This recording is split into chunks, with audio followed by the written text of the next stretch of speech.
Welcome back to Live the Width of Your Life podcast. Dr. Sharnael Wolverton Sehon, it's so nice to have you on the show with me today. How's it going? It's going great. It's so nice to meet you. I've been looking forward to our conversation. Yes, me too. And I love your background, love your glasses, love the plants, all of the things. Yes. Thank you. They do make me happy. We need those little touches. And you and I, before we hit record, we just talked about our intention today, and really just one of hoping that every single person that listens to this feels a sense of deep love, that their frequency is high, that they're able to connect with that with us, which I love. I love setting intentions before we begin. For those that aren't as familiar with you, do you mind sharing a little bit about your background and how you got to do all the amazing things that you do in the world? Yeah. How did I do the thing? I don't know. Gosh, a lot of hard work and studying and creating and manifesting a lot of different collaborations and bringing in some really great teachers. But yeah, my path was very much spirituality for quite a while, teaching and writing books. And we did television for 3 years and just helping people remember who they are, their destiny, that they're loved. Then I found myself dealing with some illness going on. That was about a 7 year situation of just trying to look for answers to get better, and in the process found an MD that also was very much an ND as well, very naturopathic in his approach, and used a lot of biohacking things that are more mainstream now but weren't really mainstream back in the late 1900s, which that sounds so funny to say, late 1900s, but I mean like 1999 2000. But yeah, and that just caused a lot of curiosity, and I ended up feeling led to go back to school after a few physical dreams and just listening to that inner voice, and went back and got my doctorate in naturopathic medicine, not with the intention to have a practice, although I do have a practice now.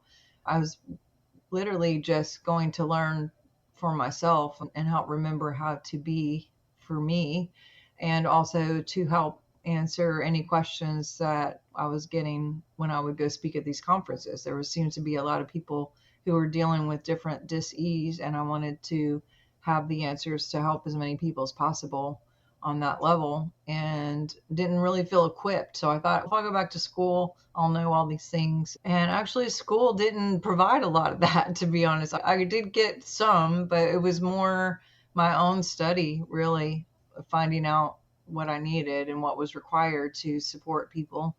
But yeah, and then I just started incorporating that with my conference speaking and teaching at that level. And again, I just opened a practice this last year. And so we have a practice here in Louisiana. I'm from Montana originally, but mostly I just teach, and I do a lot online now instead of television. And we had a podcast that we started back in 1990 something, but YouTube took it down and we had to start over. So that was fun.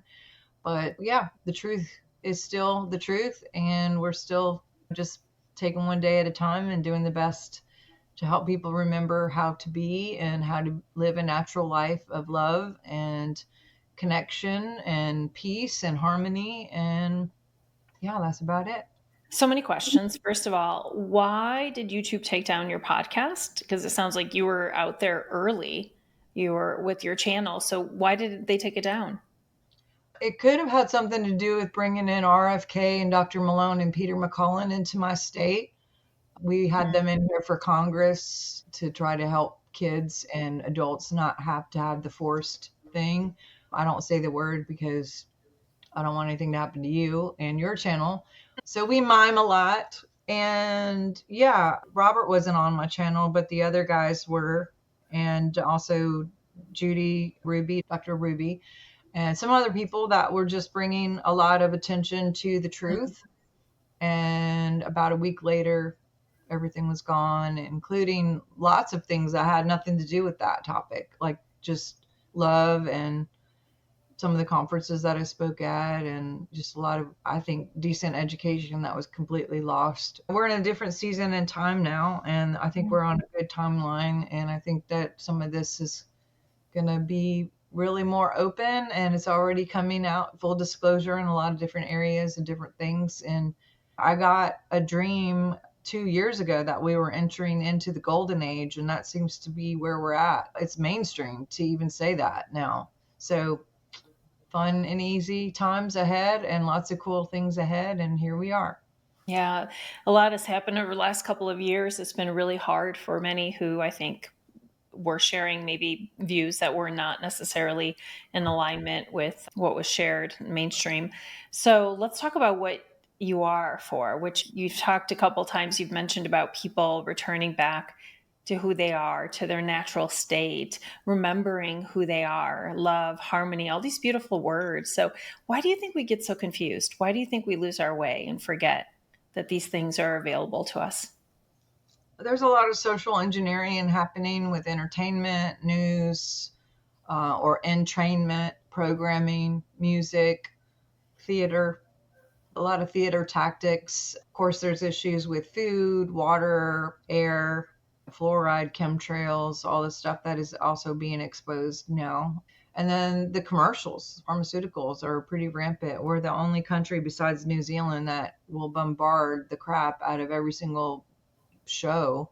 There's a reason why they call it programming and Mm. or newscasting. They're sending some kind of news, and there is a television. Whose vision is it? I think that's changing. I think we're becoming the news, and that shift happened back when all those things happened 4 years ago. A lot of people were turning off the television and choosing their own vision and creating their own vision. And again, there was a lot of policing of all of that because they don't want the truth out. And also, the truth can't be stopped. So the truth is still the truth. Yeah, it's very interesting. I've turned off the news a lot and very careful about where I bring information in because we are so susceptible to the energy, to the frequency of everything that comes in. And sometimes without discernment, it's interesting just to see how that impacts us and our health, mental well being. We know that people have struggled over the last few years.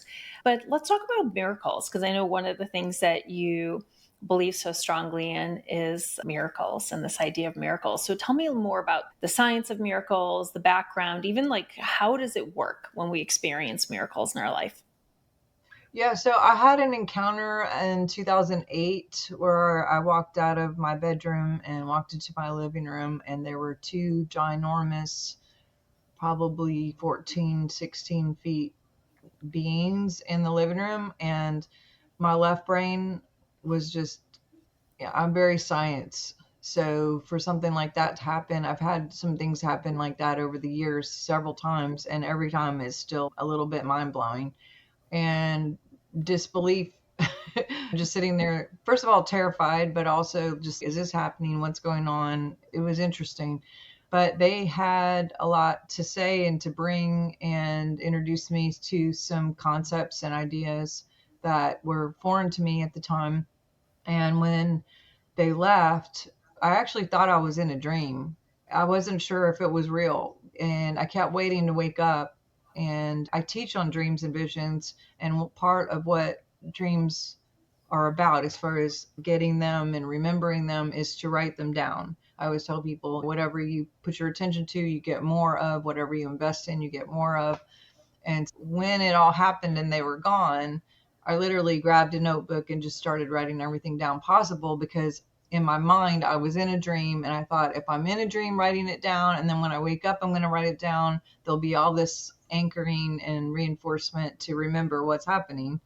For any of you who have ever had a dream in the middle of the night and then you're like, I'm going to remember this tomorrow because it's so important. And then you wake up the next day and you're like, what was that again?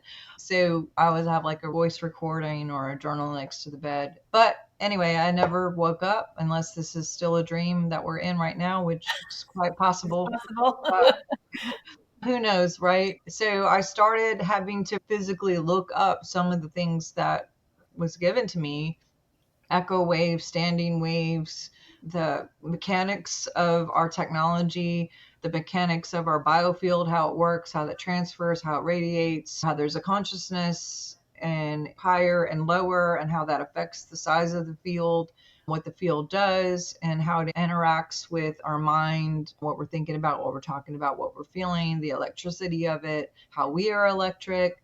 And yeah, they showed me how people can be stuck in an energetic purgatory, how we can Mm. frequency hop and get out of those timelines, and how we can create new timelines, and how we can use it for our health and to create miracles, and how miracles are not supposed to be supernatural, they're supposed to be natural, and that everything really that is God in action is a miracle when we choose for it to be and when we align with that. And so alignment is really important, not just what we're thinking about, what we're talking about, and what we're feeling, but even ancestral alignment, like the DNA, those who've gone before us that are still in here, and how we can shift and clear that, just not just for us, but for our future children and children that are here. There's just honestly a lot to say in a few minutes, but I put everything in a book because people kept asking about all of these pictures and imagery that I had. I'm Tell us very, about your book. Tell us about the title of the book and where people can get it. yeah, so the book is called The Science of Miracles, Remembering the Frequency of Love. And remember to me means to remember again, to be in alignment with God or source who is within, and how we can be in alignment or out of alignment with love, the frequency of love. And I mean, you could get it on my website, drsharnael.com. It is on audio, I think on Spotify too, but it just goes into the formulas of creating a life of miracles moment to moment. We talk about like by location, dreams, visions, again, all the different ways that the mechanics that have been given to us and the technology that we have can create on a regular basis. We are called creatures because we create, and we are in the image of some source that created, and we are replicas of that or representations of that in our own way when we choose and if we choose. And so that's it in a nutshell. Oh my gosh. We have to go back. So, just because sometimes we need language to be able to picture this, but when you talk about enormous, tall beings in your living room, I'm just picturing like these archangels taking up all of the space in your living room. Could you recognize what they were? Yeah, so as far as recognize what they were, my language at the time was angels, and angel just means messenger. Sure. One looked very female ish, very strong female. Like in my mind, I think of like Norway Viking angel ish, Yeah. looking fierce, like Right. terrifying. No wings. There was no wings involved. And yet also absolutely gorgeous, stunning, just breathtaking. Literally, I was terrified. When I say breathtaking, I mean, thought I was going to die. And then the other one actually was more male looking, actually looked Asian descent, which is, I didn't know that there was different nationalities, and maybe there isn't, but that's what my eye saw. Yeah. And she had, she looked more like blonde. And I say blonde, but they were not physical as far as like touching. They were Right. iridescent. They were almost like a hologram of Mm. pastel light that came Yeah. in and out really quickly, to the point where when I tried to touch anything, there wasn't anything concrete to touch. It was just very almost Star Trek-ish, like those beam me up Scotty kind of things, except for extremely tall and very terrifying, but also felt a feeling that I still feel when I talk about them. Just this, I call it love leaks, because there was so much love that I literally felt it coming out of my pores. It was Mm. going in and coming out, Yeah. tears coming down. And I was just like, again, very scared, but also just this weird curiosity of what is this? And can I have this all the time? Yeah.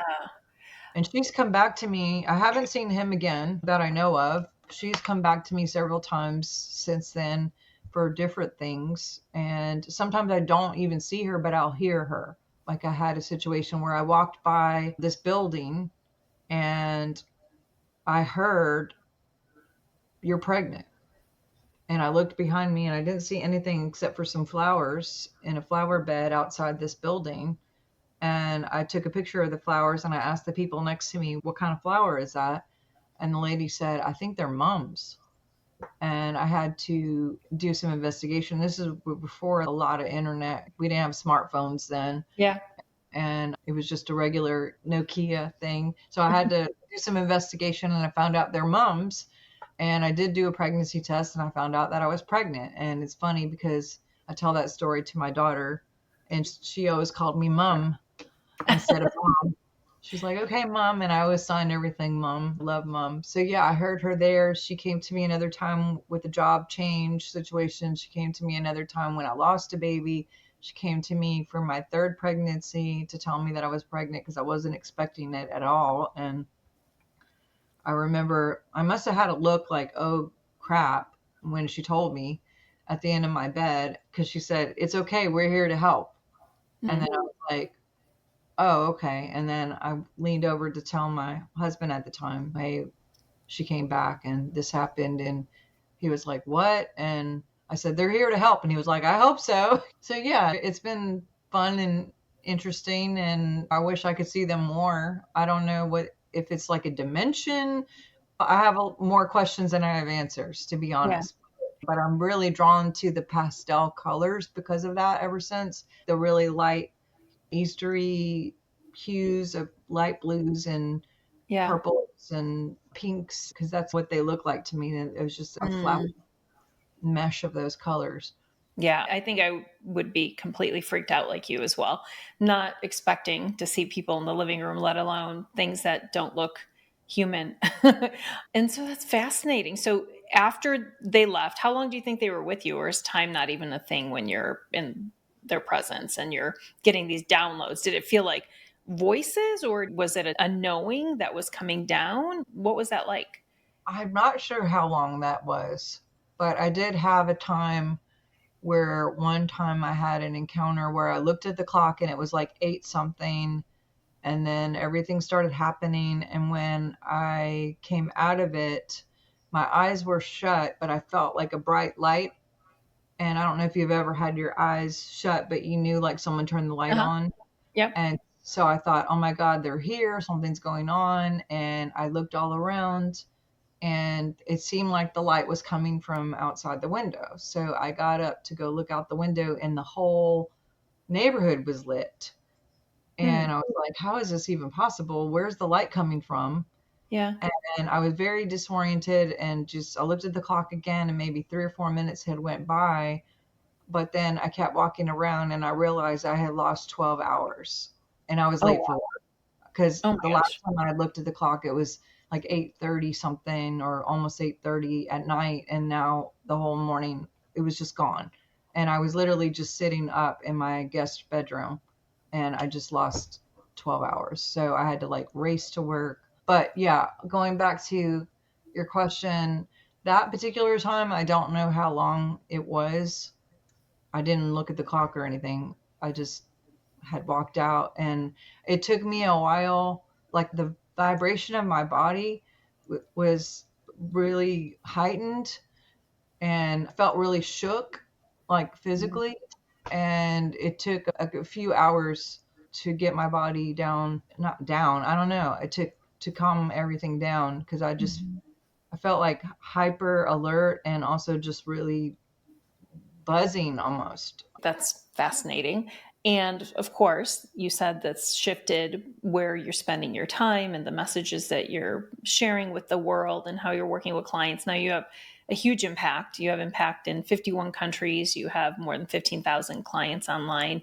You've written your books. Tell me how you bring all of the information that has come to you together to help clients. Like, how do you pull all of this together? Because I know in the intro I shared that you're this multidisciplinary expert and you have so much experience in naturopathic medicine, spirituality, quantum science, just to name a few things.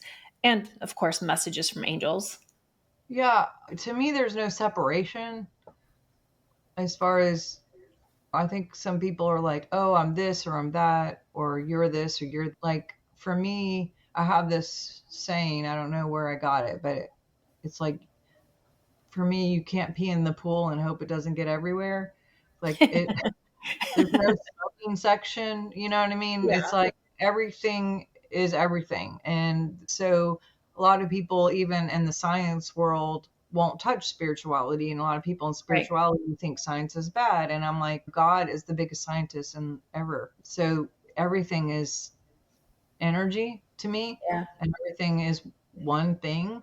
So, as far as working with clients, I'm going to look at the electronics of the person. I'm going to listen because since all of this happened too, I've had a different ear to be able to find snags of what's going on with people if they have an energetic purgatory or a trauma loop that's going on. So, we'll look at and listen to the language that someone is using and or body language that people have to find maybe whatever snag is going on to keep them stuck in those patterns.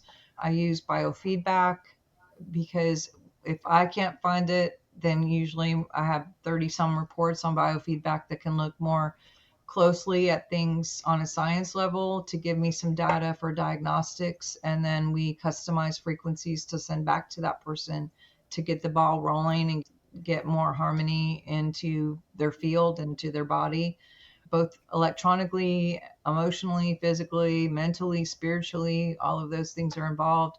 I love biohacking because frequency is a huge thing, and any type of biohacking is going to raise the vibration of the body or the temple.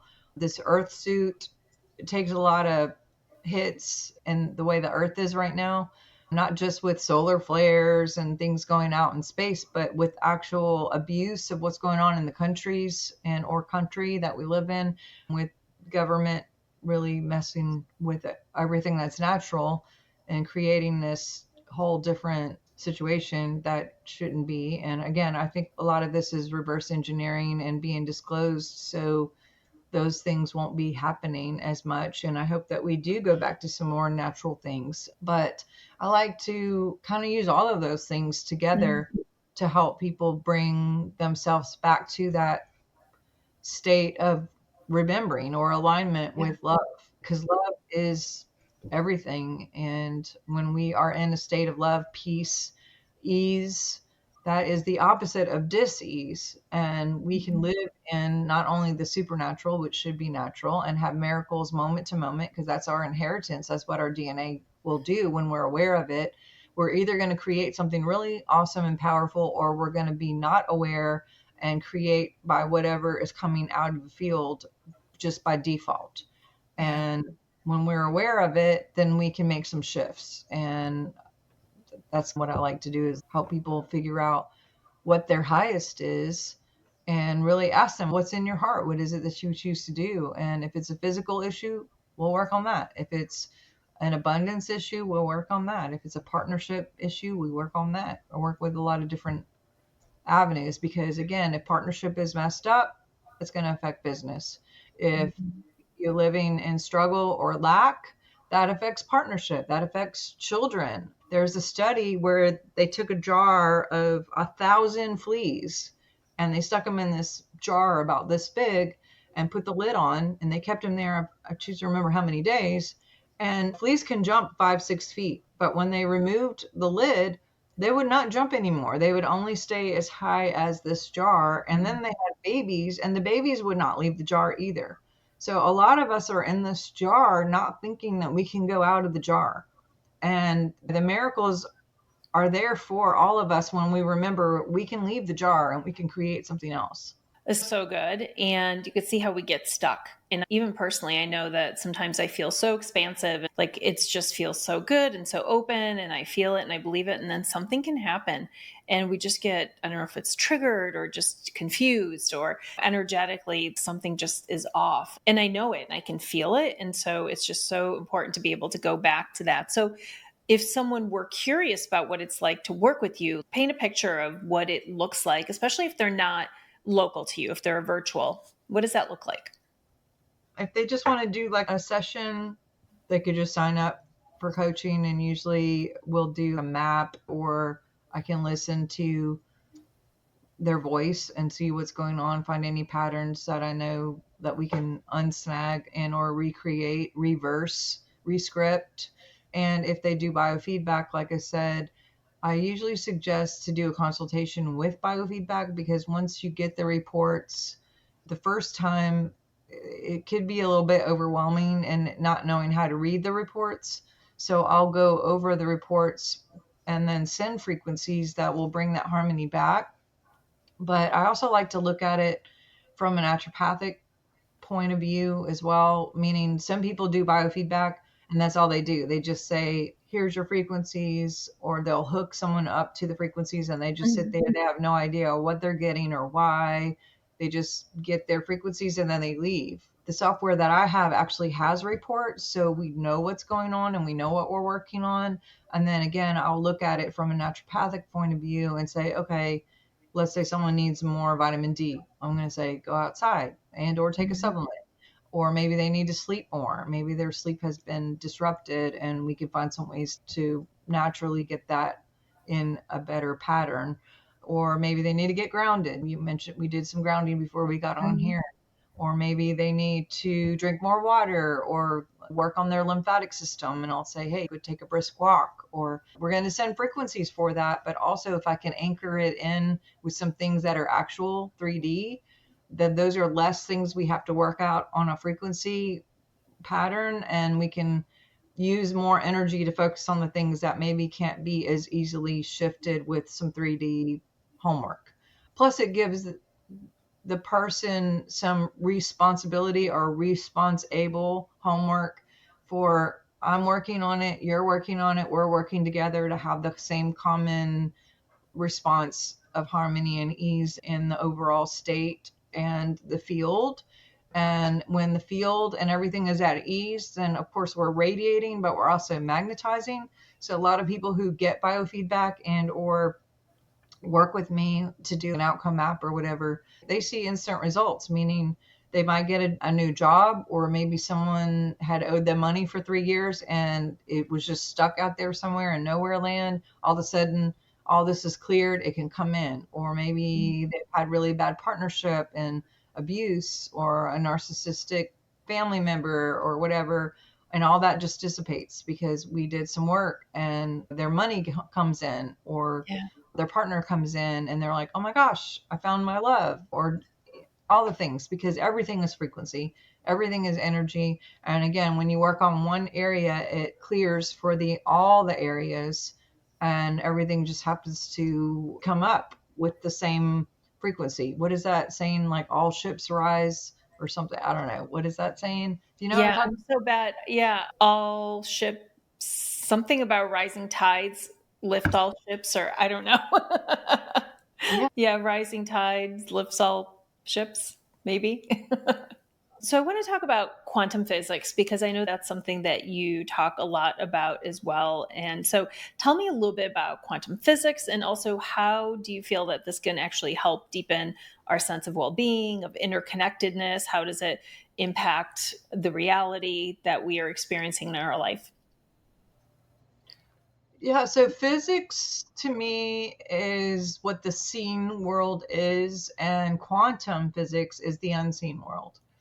And part of our mechanics as creatures or creators is to bring the unseen into the seen.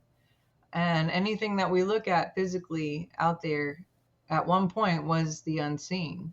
And so, again, for me, quantum physics is great with what in any avenue of our lives, whether it's health or mental or physical or abundance or partnership or creating a book or everything. Life in general is for us to play with and to have fun with when we choose and if we choose. And or some people are just by default creating really not so fun things, not so easy things. When I started really waking up to all of these mechanics that we have and all the technology that we have, I was depressed for a little bit because I was like, look what I have made. I had a lot of abuse I had graduated from one partnership to another in like worse and worse Mm, situations where I had given consent to a lot of terrible abusive situations and been okay with it. And in my mind, I wasn't, but obviously I was, because yeah. anything that shows up in our world, we've consent to. And I wasn't seeing it as something that I created at the time. I was seeing it as things that were, quote, happening to me. Yeah. And I was in this whole blame game of they did it to me, or this person, or they won't give me the job, or I didn't see any ownership in it at all because I hadn't understood that part yet. But once I really realized, oh, I made all this. Mm, This is my world. I'm the author. yeah. Again, there was a bit of depression at first because I'm like, dang, I wasted a lot of time creating a bunch of shit. And the good news is I could reverse engineer it, and we can reverse or rescript, rewrite our own plays, our own simulation of what's happening here. And so now I do that on a regular and also do my best to teach everyone what they can do with their technology. I love it. What is the best way that people, if folks are listening and they're curious, and I'm sure that they are, and they're like, okay, I need a little rewiring. I need to go back and change maybe what my reality is based on my own energy and frequency, subconscious thinking, all of that. What is the best way that they can get a hold of you to work with you?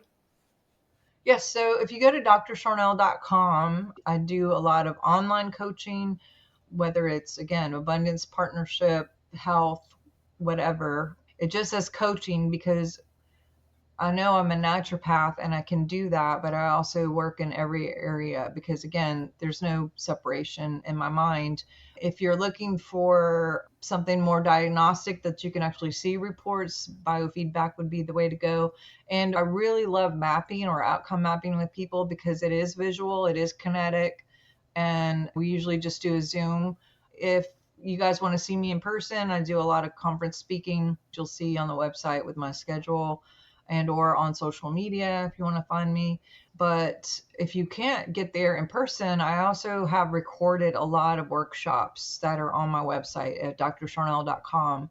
So if you want to go to a mapping class or just learn how to create miracles on your own, that's a good one. I also teach on basic things like liver cleanses and muscle testing and how crystals work with the body or essential oils work with the body. There is a class on partnership specifically, and it goes into the energy of partnership and how to find your divine partner and or remember your divine partner or how they can find you. And it's funny because it was just Valentine's Day a minute ago, and there were several who took it. And every time there's a Valentine's Day, I get reports of people having engagements and marriages. And yeah, I wish I had started counting how many people have gotten married and engaged since they took that class, but it's up there. It's definitely up there because partnership and community, whether it's actual partnership, relationship, or just finding your tribe, getting into the vibe of finding your people and your friends. That's something that is very important to the physiology and to the consciousness of the planet, of us just remembering each other and finding each other. So, yeah, there's a lot of ways. And then I do have a podcast every Thursday at noon. And we talk about a lot of fun things. I have a lot of different like celebrities and authors and directors and musicians and different people that come on and talk about fun things, everything from UFOs to angels to Bigfoot and energy and plants and aromatherapy and all the things that fun. So I think they're fun anyway. But yeah, those are some ways that we can connect. And I look forward to working with any of you who are interested in having a new way to live in prosperity and love and peace. Oh, yeah. I'm going to be reaching out for sure. We'll include all those links. And then the final question I have for you, Dr. Sharnael, although I could talk to you for hours, is what does it mean to you to live the width of your life? Yeah, for me, quality is huge. We can have this hustle bustle, very empty, lonely life, or we can have a life of fun, prosperity, community, peace, and satisfaction. And I think that a lot of us, or at least for me, I can speak for myself. The first part of my life, first half of my life, was very struggling, striving, pushing, barely getting by kind of vibe. And once I found the tools, I was like, wow, we can live a very thriving, fulfilling life. Literally fulfilling, powerful, Mhm. beautiful. I really do hope that people can wake up earlier than me.